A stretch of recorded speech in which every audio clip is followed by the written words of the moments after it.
Minuman keras atau khamar dilegalkan. Apakah pelegalan minuman keras atau miras ini akan dicabut oleh pemerintah?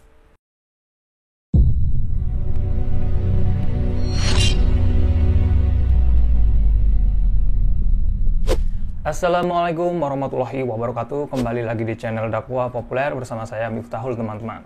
Oke, di video kali ini teman-teman kita akan membahas berita yang sedang viral saat ini, yaitu tentang berita miras atau minuman keras dilegalkan oleh pemerintah. Nah, bagi teman-teman yang belum tahu kabar ini, bahwasanya dulu nih tentang usaha miras, salah satu bidang usaha yang tertutup tetapi sekarang adalah dilegalkan atau bisa menjadikan investasi di dalam bidang miras atau minuman keras. Dan tentunya ini menjadikan polemik ya teman-teman, karena memang di Indonesia ini sebagian besar menganut agama Islam ya. Minuman keras atau miras ini diharamkan oleh agama, yaitu tentunya agama Islam. Sebagai umat muslim, umat yang beragama Islam, tentu kita dilarang atau bahkan mengkonsumsi minuman keras tersebut. Banyak ayat-ayat atau firman Allah Subhanahu wa taala di dalam Al-Qur'an mengharamkan minuman keras ini, teman-teman.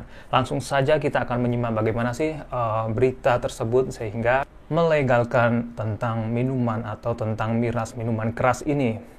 Nah, dikutip dari GIRD teman-teman, yaitu Presiden Jokowi legalkan produksi minuman keras hingga izinkan penjualan miras tingkat eceran kaki 5, tapi ada syaratnya teman-teman. Pemerintah melegalkan masyarakat untuk memproduksi minuman keras atau miras, namun ada syarat-syarat tertentu atau yang perlu dipenuhi oleh produsen untuk memproduksi minuman keras.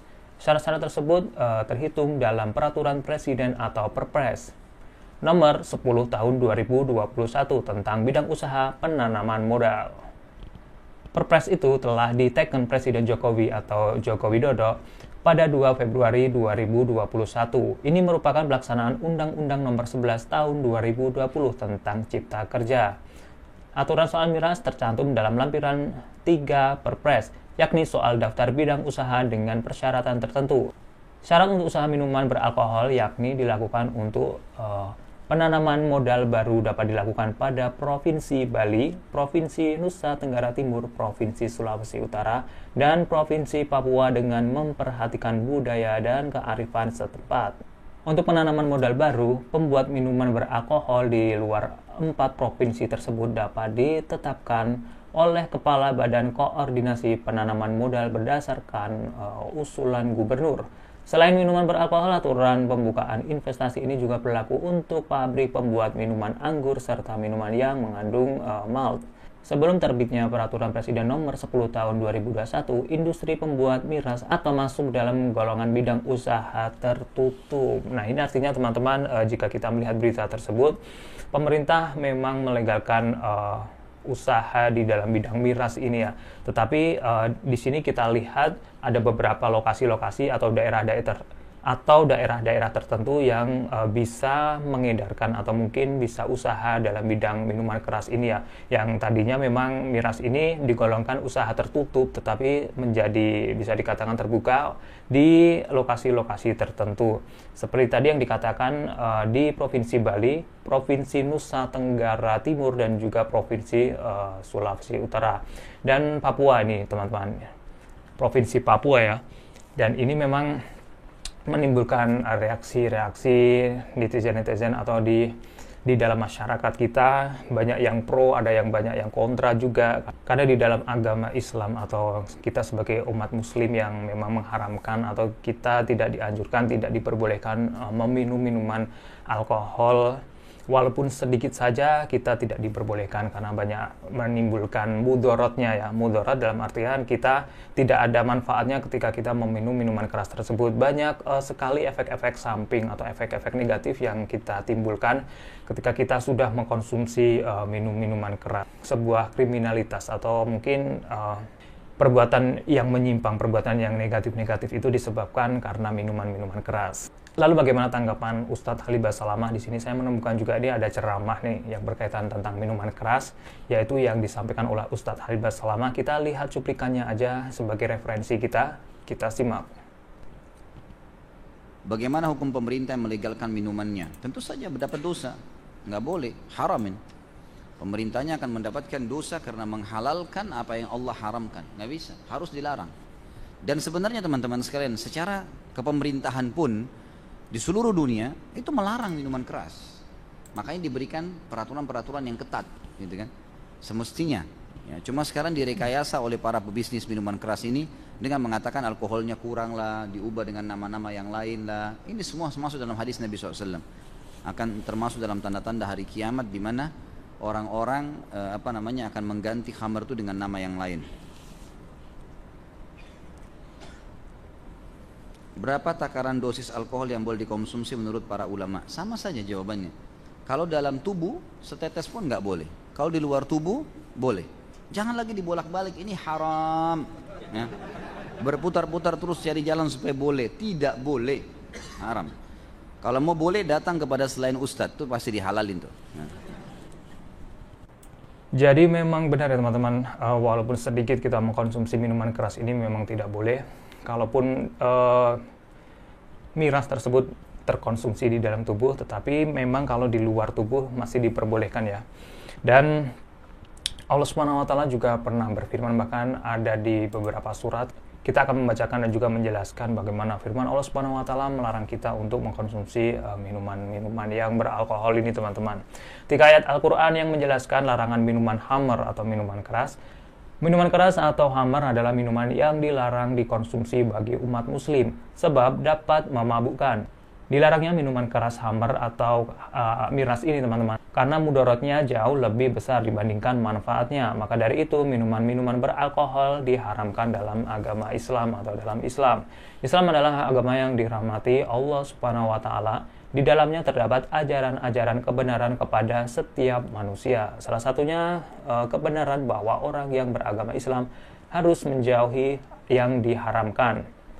Karena minuman keras termasuk haram, maka haruslah dijauhi. Kenapa minuman keras memiliki banyak mudaratnya dibandingkan dengan manfaatnya? Sebab ketika kita mengkonsumsi minuman keras, kesehatan akan terganggu karena dapat merusak organ tubuh. Selain itu, tanpa disadari mengkonsumsi minuman keras juga dapat menghilangkan kesadaran sementara, sehingga akal sehatnya mampu melakukan hal-hal yang tidak diinginkan. Ini alias memang kita mengkonsumsi minuman keras, akal sehat kita akan terganggu, bahkan kita bisa melakukan hal-hal yang tidak diinginkan. Salah satunya menyakiti orang lain atau melakukan tindakan kriminal. Akhlak mereka juga akan rusak dan dapat menurunkan produktivitas. Melihat banyaknya mudarat dari mengkonsumsi minuman keras, padahal Islam telah jelas melarangnya. Hal ini pun telah disebutkan di dalam Al-Quran dan hadis. Allah Subhanahu wa taala berfirman dalam surat Al-Baqarah ayat 219 yang artinya, mereka bertanya kepada tentang khamr dan judi, katakanlah, pada keduanya terdapat dosa yang besar dan beberapa manfaat bagi manusia. Tetapi dosa keduanya lebih besar dari manfaatnya, dan mereka bertanya kepadamu apa yang mereka nafkahkan. Katakanlah, yang lebih dari keperluan. Demikianlah Allah Subhanahu wa taala menerangkan ayat-ayatnya kepadamu supaya kamu berpikir. Ini artinya yang disebutkan surat Al-Baqarah yaitu ayat 219, khamr atau minuman keras ini memang dilarang oleh Allah Subhanahu wa taala. Yang kedua memang daripada manfaatnya tetapi lebih banyak mudaratnya, sehingga memang minuman-minuman yang beralkohol ini sebaiknya dijauhi teman-teman. Kemudian ada juga ayat dari Allah Subhanahu wa taala tentang larangan minuman keras ini. Allah Subhanahu wa taala berfirman dalam surat An-Nisa ayat 43 yang artinya, hai orang-orang yang beriman, janganlah kamu sholat sedangkan kamu dalam keadaan mabuk sehingga kamu mengerti apa yang kamu ucapkan.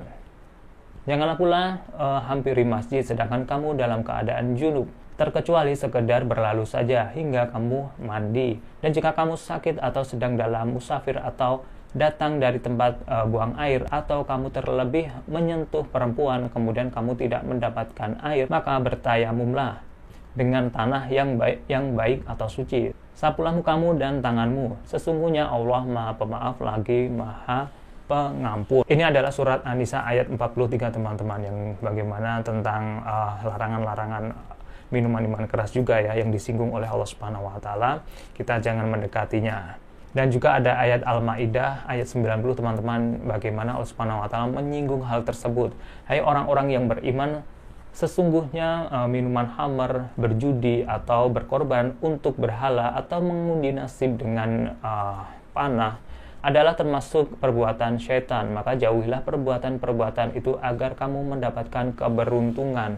Di sini diartikan ada tiga hal Ada 3 hal ya teman-teman yang disebutkan, yaitu tentang minuman keras atau khamar, kemudian mengundi nasib atau bisa dikatakan mengundi nasib berjudi ya, kita mengundi nasib, kita menggantungkan nasib dengan keadaan-keadaan tertentu, atau gambling, berkorban sesuatu untuk berhala ya, mendekati dengan syirik mungkin. Dan ini artinya bahwasanya di surat Al-Maidah ayat 90 juga Allah SWT melarangnya.